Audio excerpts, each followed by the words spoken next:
Putraku, si ande lumut, temuruna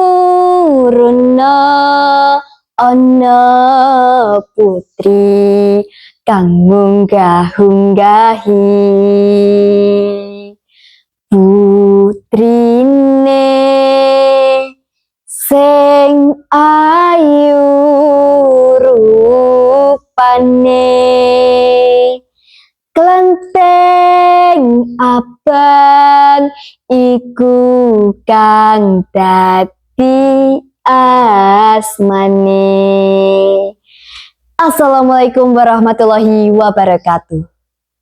Hari ini saya akan menyampaikan dongeng yang berasal dari wilayah Jawa Timur Indonesia, yaitu Ande Lumut.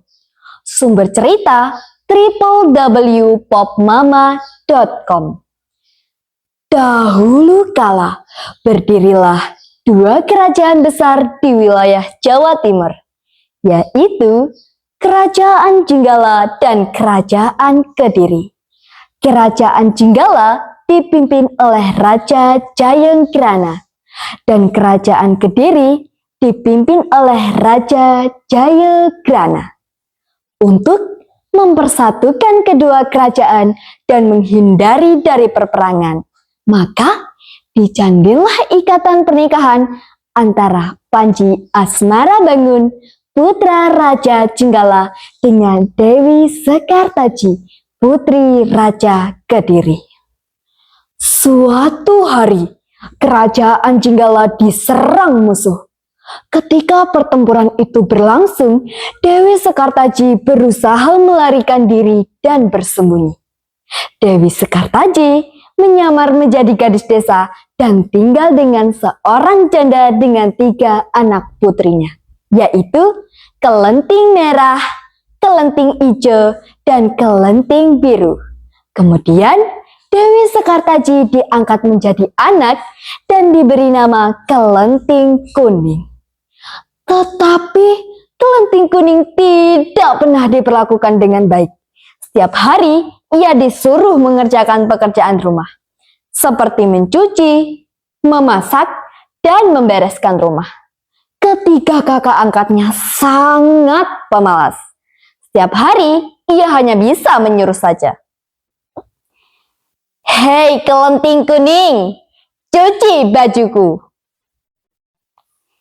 "Nih, cuci juga selendang akoh," perintah Kelenting Merah dan Kelenting Biru. Kerajaan Jenggala telah kembali aman. Panji Asmarabangun telah mengalahkan musuhnya yang menyerangnya. Tetapi ia bersedih karena Dewi Sekartaji telah meninggalkan istana. Ia pun bertekad mencarinya. Ia mengarahkan para pengawal untuk mencari keberadaan Dewi Sekartaji. Selang beberapa waktu, seorang pengawal mengabarkan ia bertemu dengan seorang gadis yang mirip dengan Dewi Sekartaji di sebuah desa. Panji Asmarabangun berangkat ke desa Dadapan. Desa itu berseberangan dengan desa di mana Kelenting Kuning tinggal. Panji Asmarabangun tinggal di rumah Mbok Rondo. Kemudian Panji Asmarabangun menjadi anak angkat Mbok Rondo dan menyamar sebagai Ande Lumut yang sedang mencari jodoh. Berita tentang Ande Lumut segera tersebar.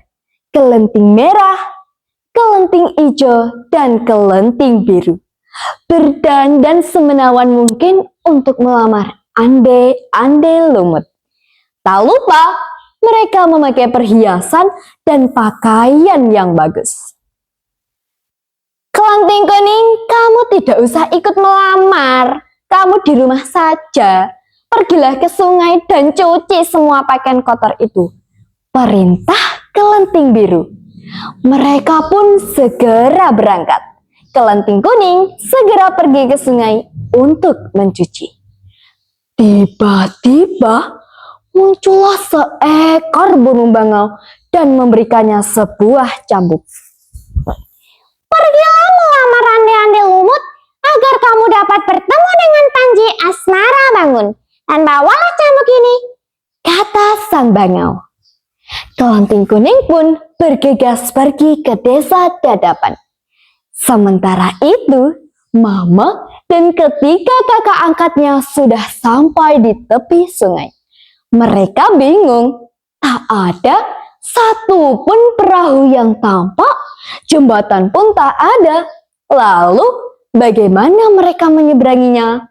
Terlebih lagi, sungai itu sangat luas, dalam dan deras arusnya.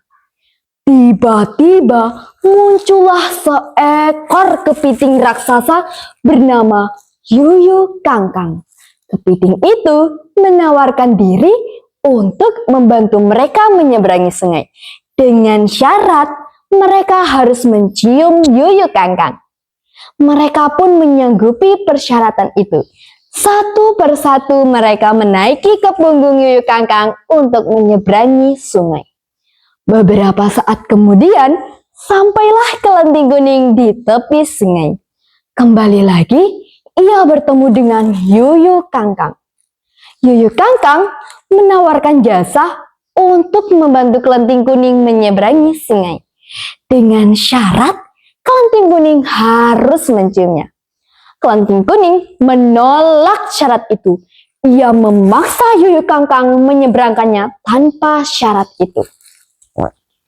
Akhirnya, Yuyu Kangkang tidak mau menyeberangkannya. Kesabaran kelenting kuning sudah habis. Ia keluarkan cambuknya dan memukulkannya ke sungai. Seketika air sungai surut. Yuyu Kangkang ketakutan. Akhirnya ia mau membantu kelenting kuning menyeberangi sungai. Segera kelenting kuning menaiki ke punggung Yuyu Kangkang dan sampailah ia ke seberang sungai. Mama dan ketiga kakak angkatnya lebih dulu sampai di rumah Mbok Rondo. Secara bergantian, kelenting merah, kelenting hijau, dan kelenting biru menunjukkan wajahnya yang rupawan kepada Ande-Ande Lumut. Tetapi tak satu pun dari mereka yang terpilih, karena mereka telah mencium Yuyu Kangkang. Beberapa saat kemudian, sampailah kelenting kuning di rumah Mbok Rondo. Akhirnya, Ande-Ande Lumut memilih kelenting kuning sebagai istrinya. Karena ia tahu bahwa kelenting kuning adalah Dewi Sekartaji. Dan dialah satu-satunya perempuan yang tidak mencium Yuyu Kangkang. Ande-Ande Lumut membongkar penyamarannya. Ia bercerita bahwa dirinya adalah Panji Asmara Bangun. Sementara itu, kelenting kuning sangat terkejut sekali melihat sosoknya. Ande-Ande Lumut adalah tunangannya, Panji Asmara Bangun.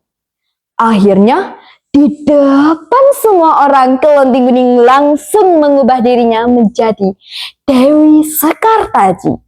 Semua orang sangat terkejut sekali melihat sosoknya yang begitu rupawan. Ketiga kakak angkatnya sangat terkejut mengetahui sosok yang selama ini ia perlakukan dengan tidak baik adalah Dewi Sekartaji. Kemudian, Panji Asmara Bangun dan Dewi Sekartaji berkumpul kembali. Tak lupa, mereka mengajak Mbok Rondo untuk tinggal di istana sebagai ucapan terima kasih. Panji Asmara Bangun dan Dewi Sekartaji melanjutkan kehidupan pernikahannya dan hidup bahagia selamanya. Sekian dari saya, sampai jumpa kembali.